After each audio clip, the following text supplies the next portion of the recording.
2023년 9월 5일 하나님께서 우리에게 허락하신 말씀은 신약성경 히브리서 3장 12절로 19절의 말씀입니다. 형제들아, 너희는 삼가 혹 너희 중에 누가 믿지 아니하는 악한 마음을 품고 살아계신 하나님에게서 떨어질까 조심할 것이요, 오직 오늘이라 일컫는 동안에 매일 피차 권면하여 너희 중에 누구든지 죄의 유혹으로 완고하게 되지 않도록 하라. 우리가 시작할 때에 확신한 것을 끝까지 견고히 잡고 있으면 그리스도와 함께 참여한 자가 되리라. 성경에 일렀으되 오늘 너희가 그의 음성을 듣거든 경노하시게 하던 것 같이 너희 마음을 완고하게 하지 말라 하였으니, 듣고 경노하시게 하던 자가 누구냐? 모세를 따라 애굽에서 나온 모든 사람이 아니냐? 또 하나님이 40년 동안 누구에게 노하셨느냐? 그들의 시체가 광야에 엎드러진 범죄한 자들에게가 아니냐? 또 하나님이 누구에게 맹세하사 그의 안식에 들어오지 못하리라 하셨느냐? 곧 순종하지 아니하던 자들에게가 아니냐? 이로 보건대 그들이 믿지 아니함으로 능히 들어가지 못한 것이라. 오늘 우리에게 주신 말씀, 신약성경 히브리서 3장 12절로 19절의 말씀을 중심으로 믿음으로 안식을 누리는 성도라는 제목으로 주신 은혜의 말씀을 함께 나누겠습니다. 우리의 신앙에서 믿음이라는 것을 빼면 무엇이 남을까요? 아무것도 남지 않습니다. 우리의 구원의 시작이 믿음에 있습니다. 끝까지 믿음을 지켜야 하나님 나라에 들어갈 수 있습니다. 그렇다면 우리의 신앙에서 그렇게 중요하다고 생각하고 믿고 있는 그 믿음은 과연 무엇입니까? 여러 가지 신학적인 정의가 있습니다. 하지만 쉽게 우리가 믿음을 생각해 보면 보이지 않지만 확실히 있는 것을 신뢰하는 것이라고 말할 수 있습니다. 마치 공기가 눈에 보이지 않지만 공기를 통해서 호흡하며 공기의 실존을 확신하듯이 보이지 않으나 오늘도 우리와 함께 하시는 하나님을 신뢰하는 것, 다시 말해 그 하나님께 의지하는 것을 믿음이라고 할 수 있습니다. 우리가 매일 묵상하고 있는 히브리서는 그 믿음에 대해서 말하고 있습니다. 특별히 오늘 본문에서는 이스라엘 백성들의 출애굽 여정을 언급하며 모세의 율법을 배반한 자들, 즉 하나님의 말씀을 거역한 자들과 믿지 아니하는 자들을 동일하게 말하고 있지요. 12절에서는 믿지 아니하는 마음을 악한 마음이라고 표현합니다. 또한 이 악한 마음을 품은 자는 살아계신 하나님에게서 떨어질까 조심하라고 말하죠. 여기서 말하는 떨어진다라는 것은 실수로 떨어져 나가는 것이 아닙니다. 이것은 의도적으로 작정하고 의지를 갖고 하나님과 거리를 두는 것을 말합니다. 다시 말해 혹여라도 우리 마음이 흔들려서 믿음을 저버리지 않도록 주의하라는 겁니다. 사실 믿음을 혼자 지키는 것이 얼마나 힘든지 모릅니다. 하나님께서 사람을 창조하실 때 서로 기대어 살도록 만드셨습니다. 신앙도 마찬가지입니다. 혼자 이 세상에서 믿음을 지키고 살아가라고 하면 아무도 그 누구도 완주하지 못할 것입니다. 하지만 함께하는 성도들이 있고 함께 무르익어가는 신앙의 친구들이 있기에 힘들고 어려워도 버텨내는 거지요. 그래서 13절 말씀에는 매일 서로 권면하라고 말합니다. 믿음이 흔들리지 않도록 권면하라는 겁니다. 특별히 유혹에 넘어지지 않도록 권면하라는 겁니다. 그 유혹은 어떤 유혹인가? 바로 눈에 보이는 것에 현혹되는 것을 말합니다.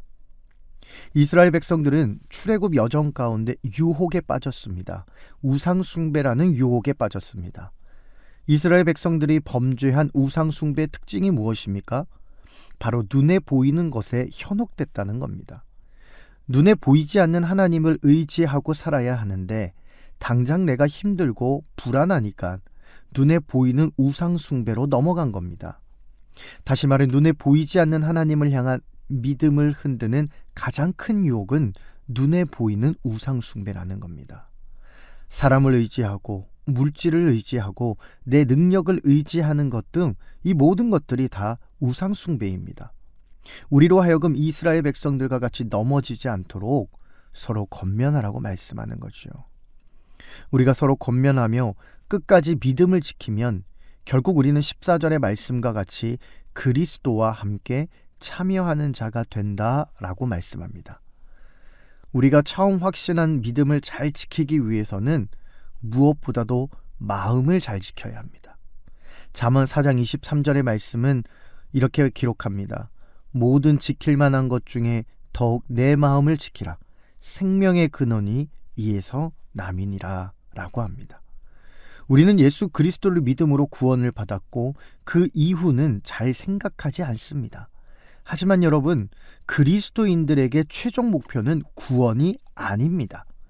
오히려 구원은 천국 생활의 출발점이요, 주님과 동행하는 삶의 첫걸음인 거죠. 우리 그리스도인들의 최종 목표는 예수님 닮은 모습으로 하나님 나라에 들어가 영생을 누리는 것입니다. 하지만 그 일이 쉽지 않습니다. 오죽하면 예수님께서도 마가복음 13장 13절에서 끝까지 견디는 자가 구원을 받는다라고 하셨겠습니까? 그래서 우리는 처음 마음을 지키기 위해서 에베소서 6장의 말씀과 같이 전신갑주를 입고 유혹을 물리쳐야만 합니다. 그 마음을 지키지 못했던 이스라엘 백성들은 광야에 엎드려져 죽었습니다. 15절과 18절이 바로 그것을 말씀하고 있는 거지요. 하나님께 순종하기만 하면, 하나님께서는 자신에게 순종하기만 하면, 하나님을 의지하고 따라가기만 하면 안식으로 인도하신다고 했는데, 하나님께서 약속하신 약속의 땅으로 그들을 인도하신다라고 했는데, 그들의 불순종이 결국 그들을 죽음으로 내몰았던 겁니다. 우리도 마찬가지입니다. 우리의 믿음으로 하나님의 안식에 들어가는 성도가 되어야 합니다.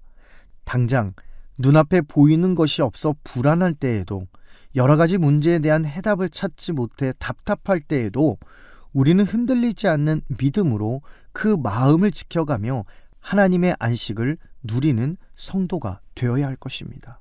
어떠한 유혹이 와도, 어떠한 유혹이 우리를 흔든다 할지라도 우리의 마음을 지키며 하나님 말씀에 순종하며 하나님만 의지하고 하나님만 따라가서 하나님께서 주시는 참된 안식을 누리는 복된 성도가 될 수 있기를 주님의 이름으로 축복합니다. 기도하겠습니다.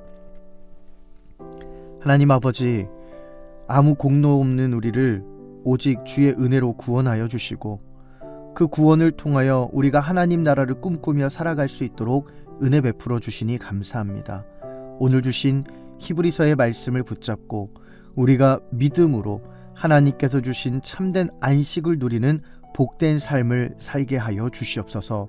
오늘도 우리에게 허락하신 이 하루를 책임감 있게 살게 하시고 그리스도인으로서 부끄럽지 않는 하루를 살아갈 수 있도록 주님, 우리의 마음과 생각과 입술을 주장하여 주시옵소서. 예수님의 이름으로 간절히 기도하옵나이다.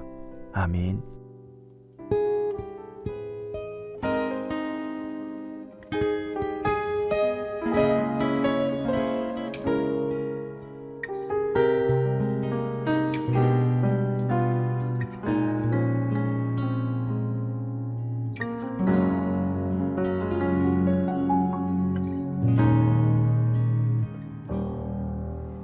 주님, 제 마음이 너무 둔해서 주님을 볼 수 없습니다. 이 땅에 속하여 이 땅만 보다가 주님 손을 놓쳤습니다. 나는 나그네로 왔는데 왜 주저앉게 되었나. 나는 정직이인데 언제부터 내 삶의 주인이 되어버렸나.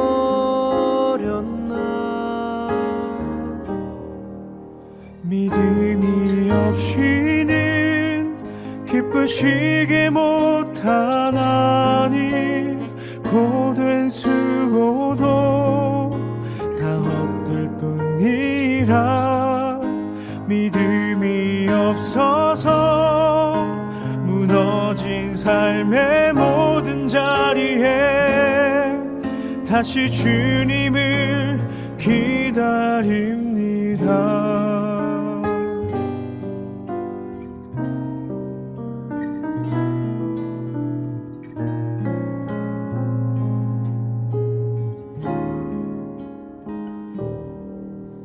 주님, 제 마음이 너무 둔해서 주님을 볼 수 없습니다.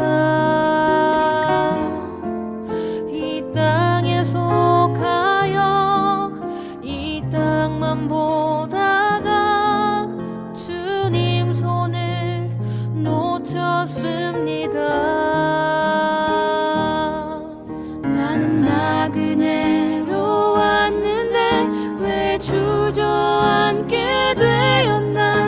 나는 정직이인데 언제부터 내 삶의 주인이 되어버렸나.